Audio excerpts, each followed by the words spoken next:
Hey everyone, here we have an ASUS CX1400, which is a Chromebook. Now normally I don't review Chromebooks on this channel because they suck, but I thought I'd make an exception in this case because I do get asked about them quite a lot, and I don't hate this one. So we're gonna go ahead and try to review this thing in like less than a couple of minutes and try to find out if it's any good and if you should buy one yourself.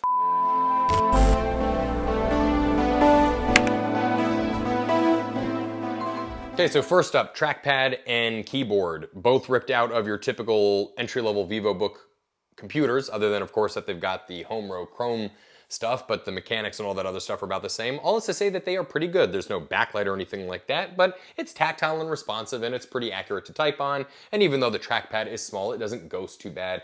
And even though it is running a Celeron processor, which in general is kind of clunky, things do operate fairly smoothly. I/O on it, of course, is like, you got like a USB Type A port here, some USB-C, another USB-C on this side where you charge it with, another USB Type A port, TRRS jack, and then a camera card reader. I/O on it, like, actually it's better than like most Windows-based laptops these days.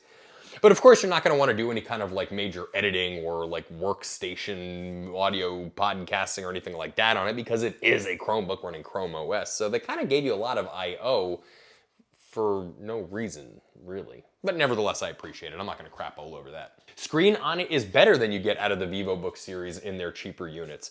It's pretty clear and it's pretty like bright, it's matte, and it's overall pretty solid.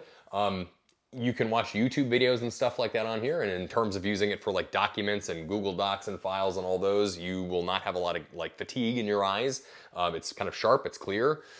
Bright whites, deep blacks, not too bad at all. And for a $250 computer, it's like, I mean, you know, you kind of can't complain. I mean, you're not buying this thing with the like assumption you're gonna play like RDR2 on it, or that you're gonna like 4K RAW or Photoshop or anything like that. But if you're just using this thing as like a kind of putz around email internet type thing, yeah, it's really not too heinous. This one comes with, I think, 64 gigs of storage. You know, they can be optioned anywhere between like 64 and 128, you know, depending on how much stuff you need offline from Google's cloud storage.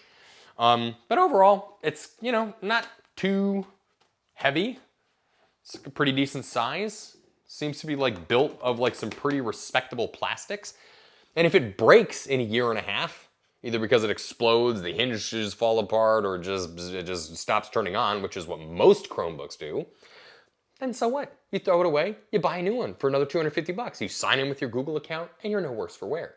So yes, while I am not a big fan of Chromebooks on this channel or in this studio, if for any reason other than the fact that they like are not like a real serious computer, if you just need something kind of basic to get around on, or this is like a computer for your like grandma, then I think you can do a lot worse for 250 bucks.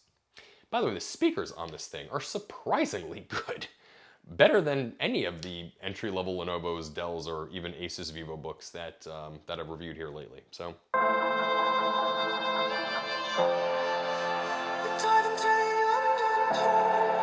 Anyway, whatever that's worth. ASUS Chromebook. If you have any questions about it, reach out to us in the comment section. Please like and subscribe, and we'll be back with another video really soon.